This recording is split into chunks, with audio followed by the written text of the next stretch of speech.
I asked Professor Slater to talk more about why she thinks reading is so important for students. Why do you think it's important to teach reading to students?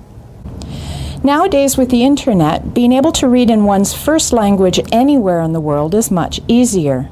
So why learn to read and write in a second language? Culture is constructed through language, and if folks are interested in learning about another culture, an obvious way to do it is by reading works created by people in that culture. In other words, we learn through reading. The more we can read, the more we can learn. As we say in English, reading opens up a vast world of experience and adventure. Reading, as a major part of what literacy is, introduces us to new worlds, new words, and new ways of looking at ideas. Research has shown that readers have larger vocabularies than non-readers, and in general can write better. They have had models to follow. Reading in various content areas can also help us learn language, particularly about the various disciplines. And of course, reading can be fun because good books provide a major element of enjoyment.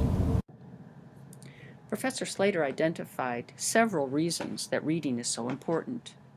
She said students learn through reading. They learn other things. Students can learn language through reading as well.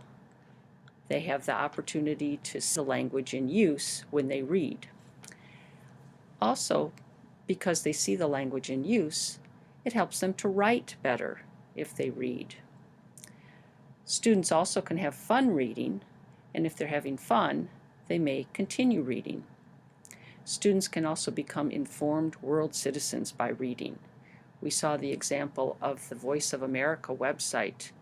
Every day, that website has important news from the United States and around the world.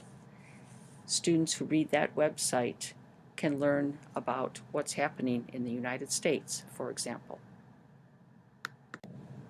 One important thing that students learn by reading in English is about culture, and teachers can help find and interpret readings that convey cultural meanings. One good example is The Adventures of Huckleberry Finn, the text that we saw earlier that you can find on the American English website. That's a classic of American literature. It's set in the middle of the U.S. on the Mississippi River. It's a story of friendship, loyalty, and difficult choices for boys in their early teens. It's also set many years ago, and so it has a historical look at the United States.